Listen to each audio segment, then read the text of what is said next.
యేసుని ప్రేమ ఛానల్కి స్వాగతం. దయచేసి ఈ ఛానల్ని లైక్ చేయండి, షేర్ చేయండి, సబ్స్క్రైబ్ చేయండి. తెలుగు డైలీ ఆడియో బైబిల్ రాజుల మొదటి గ్రంథము 10వ అధ్యాయము. శాబదేశపు రాణి యెహోవా నామమును గూర్చియు సొలొమోనునకు కలిగిన కీర్తిని గూర్చియు విని గూఢార్థము గల మాటల చేత అతనిని శోధించుటకై వచ్చెను. ఆమె గొప్ప పరివారముతో గంధవర్గమును విస్తారమైన బంగారమును రత్నములను ఒంటెల మీద ఎక్కించుకొని యెరూషలేమునకు వచ్చెను. సొలొమోను దర్శనము చేసి తనకు తోచిన దానినంతటిని బట్టి అతనితో మాట్లాడగా ఆమె వేసిన ప్రశ్నలన్నిటికీ సొలొమోను ప్రత్యుత్తరము చెప్పెను. రాజునకు మరుగైనదేదియూ లేనందున ఆమె ప్రశ్న వేసిన వాటన్నిటి భావము చెప్పెను. శాబరాణి సొలొమోను యొక్క జ్ఞానమును, అతడు కట్టించిన మందిరమును, అతని బల్ల మీదనున్న భోజన ద్రవ్యములను, అతని సేవకులు కూర్చుండు పీఠములను, అతని ఉపచారులు కనిపెట్టుటను, వారి వస్త్రములను, అతని గిన్నెనందించు వారిని, యెహోవా మందిరమందు అతడు అర్పించు దహన బలులను విస్మయమొందినదై రాజుతో ఇట్లనెను. నీ కార్యములను గూర్చియు జ్ఞానమును గూర్చియు నా దేశమందు నేను వినిన మాట నిజమే. అయినను నేను వచ్చి కనులారా చూడక మునుపు ఆ మాటలను నమ్మకయుంటిని. ఉన్నదానిలో సగమైనను నాతో చెప్పబడలేదని ఇప్పుడు నేను తెలుసుకొనుచున్నాను. నీ జ్ఞానమును నీ భాగ్యమును నేను వినిన దానిని బహుగా మించియున్నవి. నీ జనులు భాగ్యవంతులు. నీ ముందర ఎల్లప్పుడూ నిలిచి నీ జ్ఞానవచనములను వినుచుండు నీ సేవకులను భాగ్యవంతులు. నీ యందు ఆనందించి నిన్ను ఇశ్రాయేలీల మీద రాజుగా నియమించిన నీ దేవుడైన యెహోవాకు స్తోత్రము కలుగునుగాక. యెహోవా ఇశ్రాయేలీలందు శాశ్వత ప్రేమ ఇంచెను గనుక నీతి న్యాయములను అనుసరించి రాజకార్యములను జరిగించుటకు ఆయన నిన్ను నియమించెను అనెను. మరియు ఆమె రాజునకు 240 మణుగుల బంగారమును, బహు విస్తారమైన గంధవర్గమును, రత్నములను ఇచ్చెను. శాబదేశపు రాణి రాజైన సొలొమోనునకు ఇచ్చిన గంధవర్గములంత విస్తారము మరి ఎన్నడైనను రాలేదు. మరియు ఓఫీరు దేశము నుండి బంగారము తెచ్చిన హీరాము ఓడలు ఓఫీరు నుండి చందనపు మ్రాణులను, రత్నములను బహు విస్తారముగా తెచ్చెను. ఈ చందనపు మ్రాణుల చేత రాజు యెహోవా మందిరమునకును రాజనగరునకును స్తంభములను, గాయకులకు సితారాలను, స్వరమండలములను చేయించెను. ఇప్పుడు అటువంటి చందనపు మ్రాణులు దొరకవు, ఎక్కడనూ కనబడవు. సొలొమోను తన ప్రభావమునకు తగినట్టు శాబదేశపు రాణికిచ్చినది పోగా ఆమె కోరిన ప్రకారము ఆమె ఇచ్ఛాపూర్తిగా ఆమెకిచ్చెను. అప్పుడు ఆమెయు ఆమె సేవకులను తమ దేశమునకు తిరిగి వెళ్ళిరి. ఏటేటా సొలొమోనునకు వచ్చు బంగారము 1332 మణుగుల ఎత్తు. ఇదియుగాక గంధవర్గములు మొదలైనవి వర్తకుల యొద్ద నుండియు, అరబి రాజుల యొద్ద నుండియు, దేశాధికారుల యొద్ద నుండియు అతనికి చాలా వచ్చుచుండెను. రాజైన సొలొమోను సుత్తెతో కొట్టిన బంగారముతో అలుగులు గల 200 డాళ్లను చేయించెను. డాలు ఒకటింటికి 600 తులముల ఎత్తు బంగారముండెను. మరియు సుత్తెతో కొట్టిన బంగారముతో అతడు 300 ఖేడెములను చేయించెను. ఖేడెము ఒకటింటికి 300 బంగారపు తులముల ఎత్తు బంగారముండెను. వీటిని రాజు లెబానోను అరణ్యపు మందిరమందుంచెను. మరియు రాజు దంతము చేత పెద్ద సింహాసనము చేయించి సువర్ణముతో దాన్ని పొదిగించెను. ఈ సింహాసనమునకు 6 మెట్లుండెను. సింహాసనము మీది భాగపు వెనుక తట్టు గుండ్రముగా ఉండెను. ఆసనమునకు ఇరు పార్శ్వముల యందు ఊతలుండెను. ఊతల దగ్గర 2 సింహములు నిలిచియుండెను. ఇరు ప్రక్కల 6 మెట్ల మీద 12 సింహములు నిలిచియుండెను. అటువంటిది ఏ రాజ్యమందైనను చేయబడలేదు. మరియు రాజైన సొలొమోను పానపాత్రలు బంగారపువై యుండెను. లెబానోను అరణ్య మందిరపు పాత్రలను బంగారపువే, వెండిది ఒకటియూ లేదు. సొలొమోను దినములలో వెండి ఎన్నికకు రాలేదు. సముద్రమందు హీరాము ఓడలతో కూడా తర్షీసు ఓడలను రాజునకు కలిగియుండెను. ఈ తర్షీసు ఓడలు 3 సంవత్సరములకు ఒక మారు బంగారమును, వెండిని, దంతమును, కోతులను, నెమలి పిట్టలను తీసుకొని వచ్చుచుండెను. ఈ ప్రకారము రాజైన సొలొమోను ధనము చేతను, జ్ఞానము చేతను భూపతులందరిలో అధికుడై ఉండెను. అతని హృదయమందు దేవుడు ఉంచిన జ్ఞానవాక్కులను వినుటకై లోకులందరూ అతని చూడగోరిరి. ఏర్పాటైన ప్రతి మనిషి వెండి వస్తువులు గాని, బంగారపు వస్తువులు గాని, వస్త్రములు గాని, యుద్ధాయుధములు గాని, గంధవర్గములు గాని, గుర్రములు గాని, కంచెర గాడిదలు గాని తన తన వంతు చొప్పున కట్నములను ఏటేటా తీసుకుని వచ్చుచుండెను. మరియు సొలొమోను రథములను, రౌతులను సమకూర్చెను. అతడు 1400 రథములను, 12,000 రౌతులను గలవాడై ఉండెను. వీటిని అతడు రథములకై ఏర్పడిన పురములలోను, యెరూషలేమునందు రాజునొద్దను ఉంచ నిర్ణయించెను.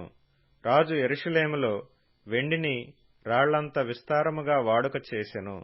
దేవదారు మ్రాణులను షెఫేలా ప్రదేశముననున్న మేడి చెట్ల వలె విస్తరింపచేసెను. సొలొమోనునకుండు గుర్రములు ఐగుప్తులో నుండి తేబడెను. రాజు వర్తకులు నియామకమైన ధరనిచ్చి గుంపులు గుంపులుగా కొని తెప్పించిరి.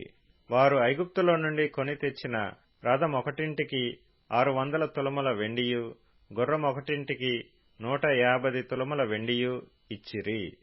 హిత్తీల రాజులందరి కొరకును, ఆరాము రాజుల కొరకును వారు ఆ ధరకే వాటిని తీసుకొనిరి. రాజుల మొదటి గ్రంథము 11వ అధ్యాయము. మోయాబీయులు, ఎదోమీయులు, అమ్మోనీయులు, సీదోనీయులు, హిత్తీయులు అను జనులు మీ హృదయములను తమ దేవతల తట్టు త్రిప్పుదురు గనుక వారితో సహవాసము చేయకూడదనియు, వారిని మీతో సహవాసము చేయనీయకూడదనియు యెహోవా ఇశ్రాయేలీలకు సెలవిచ్చియున్నాడు. అయితే రాజైన సొలొమోను ఫరో కుమార్తెను గాక ఆ జనులలో ఇంకా అనేక మంది పరస్త్రీలను మోహించి కామాతురత గలవాడై వారిని ఉంచుకొనుచూ వచ్చెను. అతనికి 700 మంది రాజకుమార్తెలైన భార్యలను, 300 మంది ఉపపత్నులను కలిగియుండిరి. అతని భార్యలు అతని హృదయమును త్రిప్పివేసిరి. సొలొమోను వృద్ధుడైనప్పుడు అతని భార్యలు అతని హృదయమును ఇతర దేవతల తట్టు త్రిప్పగా, అతని తండ్రి అయిన దావీదు హృదయము వలె అతని హృదయము దేవుడైన యెహోవా ఎడల యథార్థము కాకపోయెను. సొలొమోను అష్తారోతు అను సీదోనీయుల దేవతను, మిల్కోము అను అమ్మోనీయుల హేయమైన దేవతను అనుసరించి నడిచెను. ఈ ప్రకారము సొలొమోను యెహోవా దృష్టికి చెడు నడత నడిచి తన తండ్రి అయిన దావీదు అనుసరించినట్లు యథార్థ హృదయముతో యెహోవాను అనుసరింపలేదు. సొలొమోను కెమోషు అను మోయాబీయుల హేయమైన దేవతకును, మొలెకు అను అమ్మోనీయుల హేయమైన దేవతకును యెరూషలేము ఎదుటనున్న కొండమీద బలిపీఠములను కట్టించెను. తమ దేవతలకు ధూపము వేయిచు బలులనర్పించుచుండిన పరస్త్రీలైన తన భార్యల నిమిత్తము అతడు ఈలాగు చేసెను. ఇశ్రాయేలీల దేవుడైన యెహోవా అతనికి 2 మార్లు ప్రత్యక్షమై నీవు ఇతర దేవతలను వెంబడింపవలదని అతనికి ఆజ్ఞాపించినను సొలొమోను హృదయము ఆయన యొద్ద నుండి తొలగిపోయెను. యెహోవా తనకిచ్చిన ఆజ్ఞను అతడు గైకొనకపోగా యెహోవా అతని మీద కోపగించి సెలవిచ్చినదేమనగా, నేను నీతో చేసిన నా నిబంధనను, కట్టడలను నీవు ఆచరింపకపోవుట నేను కనుగొనుచున్నాను గనుక ఈ రాజ్యము నీకుండకుండా నిశ్చయముగా తీసివేసి నీ దాసునికిచ్చెదను. అయినను నీ తండ్రి అయిన దావీదు నిమిత్తము నీ దినములయందు నేను అలాగున చేయక నీ కుమారుని చేతిలో నుండి దాని తీసివేసెదను. రాజ్యమంతయు తీసివేయను. నా దాసుడైన దావీదు నిమిత్తమును నేను కోరుకొనిన యెరూషలేము నిమిత్తమును ఒక గోత్రము నీ కుమారునికిచ్చెదను.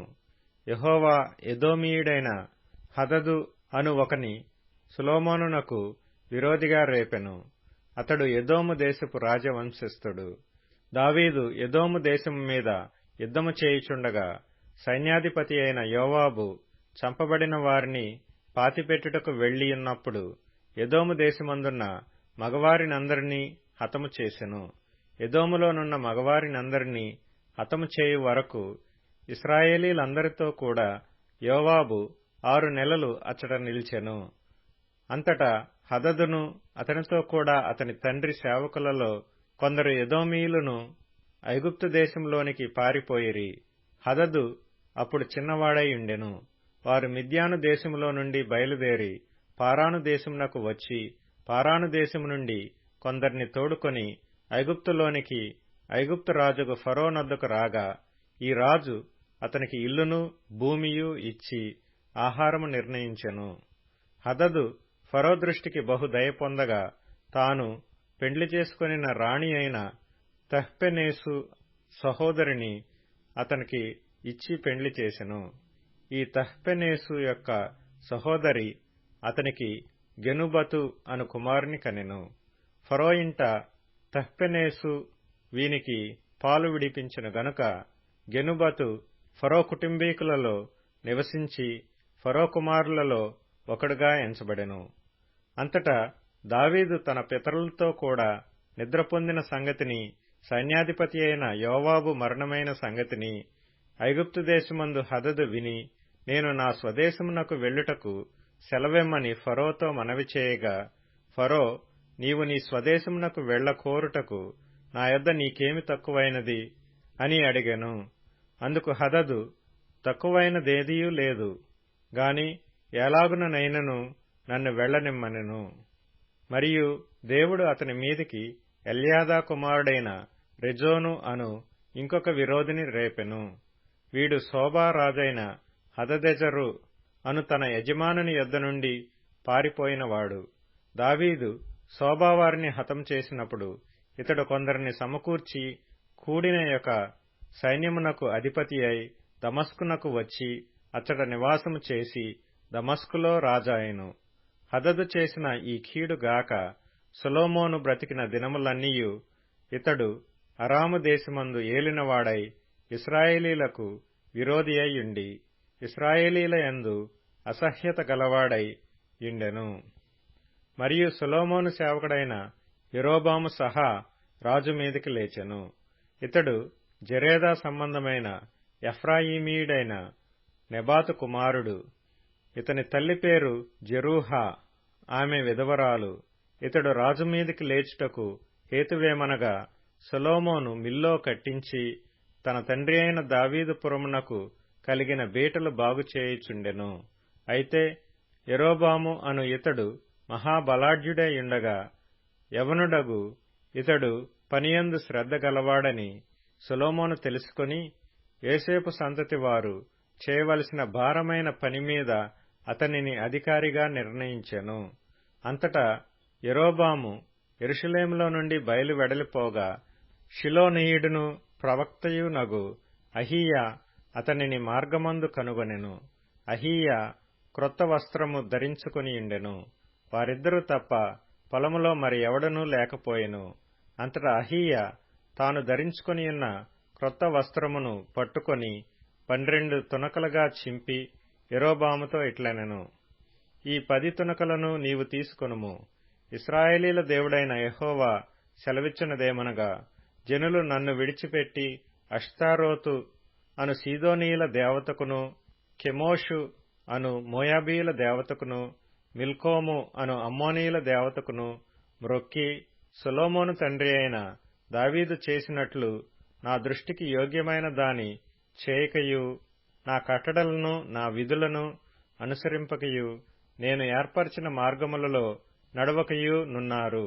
గనుక సొలొమోను చేతిలో నుండి రాజ్యమును కొట్టివేసి 10 గోత్రములను నీకిచ్చెదను. అయితే నా సేవకుడైన దావీదు నిమిత్తమును నేను యెరూషలేము పట్టణమును కోరుకొనినందునను ఇశ్రాయేలీల గోత్రములలో నుండి వానికి ఒక గోత్రము ఉండనిత్తును.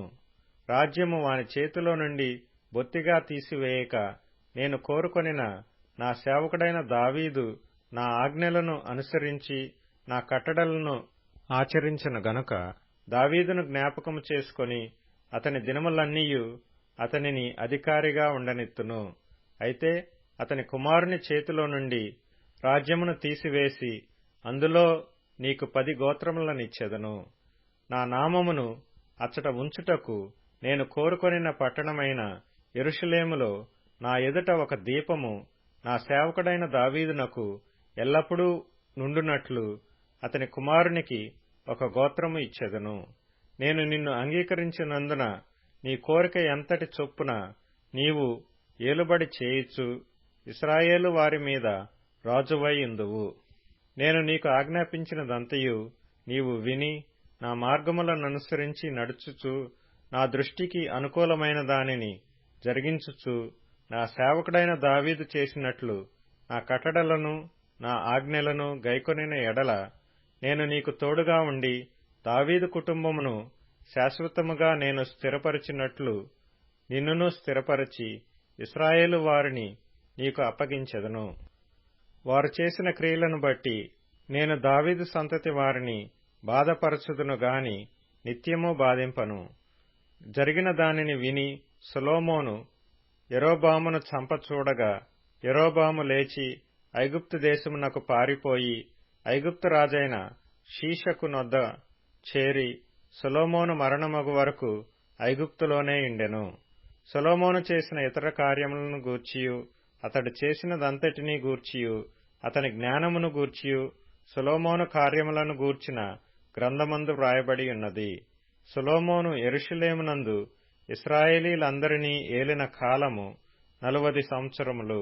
అంతట సొలొమోను తన పితరులతో కూడా నిద్రించి తన తండ్రి అయిన దావీదుపురమందు సమాధి చేయబడెను. తరువాత అతని కుమారుడైన రెహబాము అతనికి మారుగా రాజాయెను. లూకాసు వార్త 24వ అధ్యాయం. ఆదివారమున తెల్లవారుచుండగా ఆ స్త్రీలు తాము సిద్ధపరిచిన సుగంధ ద్రవ్యములను తీసుకుని సమాధి యొద్దకు వచ్చి సమాధి ముందర ఉండిన రాయి దొరిలింపబడి ఉండుట చూచి లోపలికి వెళ్ళిరి గాని ప్రభువైన యేసు దేహము వారికి కనబడలేదు. ఇందును గూర్చి వారికేమీయు తోచకయుండగా ప్రకాశమానమైన వస్త్రములు ధరించిన 2 మనుష్యులు వారి యొద్ద నిలువబడిరి. వారు భయపడి ముఖములను నేలమోపియుండగా వీరు, సజీవుడైన వానిని మీరెందుకు మృతులలో వెదుకుచున్నారు? ఆయన ఇక్కడ లేడు, ఆయన లేచియున్నాడు. ఆయన ఇంకా గలిలయలో ఉండి నప్పుడు మనుష్య కుమారుడు పాపిష్ఠులైన మనుషుల చేతికి అప్పగింపబడి సిలువ వేయబడి 3వ దినమందు లేవవలసియున్నదని ఆయన మీతో చెప్పిన మాట జ్ఞాపకం చేసుకొనుడని వారితో అనిరి. అప్పుడు వారు ఆయన మాటలు జ్ఞాపకం చేసుకుని సమాధి యొద్ద నుండి తిరిగి వెళ్లి ఈ సంగతులన్నీయు 11 శిష్యులకును తక్కిన వారికందరికిని తెలియజేసిరి. ఈ సంగతులు అపోస్తలులతో చెప్పిన వారెవరనగా మగ్దలేనే మరియయు, యోహన్నయు, యాకోబు తల్లి అయిన మరియయు, వారితో కూడా ఉన్న ఇతర స్త్రీలను. అయితే వారి మాటలు వీరి దృష్టికి వెర్రి మాటలుగా కనబడెను గనక వీరు వారి మాటలు నమ్మలేదు. అయితే పేతురు లేచి సమాధి యొద్దకు పరిగెత్తికొని పోయి వంగి చూడగా నారబట్టలు మాత్రము విడిగా కనబడెను. అతడు జరిగిన దానిని గూర్చి ఆశ్చర్యపడుచు ఇంటికి వెళ్ళెను. ఇదిగో, ఆ దినమందే వారిలో 2 యెరూషలేమునకు ఆమడ దూరమున ఉన్న ఎమ్మాయి అని గ్రామమునకు వెళ్ళుచు జరిగిన ఈ సంగతులన్నిటిని గూర్చి ఒకరితోనొకరు సంభాషించుచుండిరి. వారు సంభాషించుచు ఆలోచించుకొనుచుండగా యేసు తానే దగ్గరకు వచ్చి వారితో కూడా నడిచెను. అయితే వారు ఆయనను గుర్తుపట్టలేకుండా వారి కన్నులు మూయబడెను. ఆయన, మీరు నడుచుచు ఒకరితో ఒకరు చెప్పుకొనుచున్న ఈ మాటలేమని అడుగగా వారు దుఃఖముఖులై నిలిచిరి. వారిలో క్లెయోప అనువాడు యెరూషలేములో బస చేయుచుండి ఈ దినములలో అక్కడ జరిగిన సంగతులు నీవొక్కడవే ఎరగవా అని ఆయనను అడిగెను. ఆయన అవి ఏవని వారిని అడిగినప్పుడు వారు నజరేయుడైన యేసును గూర్చిన సంగతులే. ఆయన దేవుని ఎదుటను ప్రజలందరి ఎదుటను క్రియలోనూ వాక్యములోనూ శక్తిగల ప్రవక్తయ్యుండెను. మన ప్రధాన యాజకులను అధికారులను ఆయనను ఏలాగు మరణశిక్షకు అప్పగించి సిలువ వేయించిరో నీకు తెలియదా? ఇశ్రాయేలును విమోచింపబోవువాడు ఈయనే అని మేము నిరీక్షించియుంటిమి. ఇదిగాక ఈ సంగతులు జరిగి నేటికి 3 దినములాయెను. అయితే మాలో కొందరు స్త్రీలు తెల్లవారగానే సమాధి యొద్దకు వెళ్లి ఆయన దేహమును కానక వచ్చి కొందరు దేవదూతలు తమకు కనబడి ఆయన బ్రతికియున్నాడని చెప్పిరని మాతో చెప్పి మాకు విస్మయము కలగజేసిరి. మాతో కూడా ఉన్నవారిలో కొందరు సమాధి యొద్దకు వెళ్లి ఆ స్త్రీలు చెప్పినట్టు కనుగొనిరి గాని ఆయనను చూడలేదని ఆయనతో చెప్పిరి. అందుకాయన, అవివేకులారా, ప్రవక్తలు చెప్పిన మాటలన్నిటినీ నమ్మిన మందమతులారా, క్రీస్తు ఈలాగు శ్రమపడి తన మహిమలో ప్రవేశించుట అగత్యము కాదా అని వారితో చెప్పి, మోషేయు సమస్త ప్రవక్తలను మొదలుకొని లేఖనములన్నిటిలో తన్ను గూర్చిన వచనముల భాగము వారికి తెలిపెను. ఇంతలో తాము వెలుచున్న గ్రామము దగ్గరకు వచ్చినప్పుడు ఆయన ఇంకా కొంత దూరము వెళ్ళునట్లు అగపడగా, వారు సాయంకాలము కావచ్చినది, ప్రొద్దుగుంకినది. మాతో కూడా ఉండమని చెప్పి ఆయనను బలవంతము చేసిరి గనక ఆయన వారితో కూడా ఉండుటకు లోపలికి వెళ్ళెను. ఆయన వారితో కూడా భోజనమున కూర్చున్నప్పుడు ఒక రొట్టెను పట్టుకొని స్తోత్రము చేసి దాని విరిచి వారికి పంచిపెట్టగా, వారి కన్నులు తెరవబడి ఆయనను గుర్తుపట్టిరి. అంతటా ఆయన వారికి అదృశ్యుడాయెను. అప్పుడు వారు, ఆయన త్రోవలో మనతో మాటలాడుచు లేఖనములను మనకు బోధపరచుతున్నప్పుడు మన హృదయము మనలో మండుచుండలేదా అని ఒకనితో ఒకడు చెప్పుకొని, ఆ గడియలోనే వారు లేచి యెరూషలేమునకు తిరిగి వెళ్ళగా, 11 శిష్యులను వారితో కూడా ఉన్నవారును కూడి వచ్చి, ప్రభువు నిజముగా లేచి సీమోనునకు కనబడెనని చెప్పుకొనుచుండిరి. వారిది విని త్రోవలో జరిగిన సంగతులను, ఆయన రొట్టె విరుచుట వలన తమకేలాగు తెలియబడెనో అదియు తెలియజేసిరి. దయచేసి ఈ ఛానల్ని లైక్ చేయండి, షేర్ చేయండి, సబ్స్క్రైబ్ చేయండి.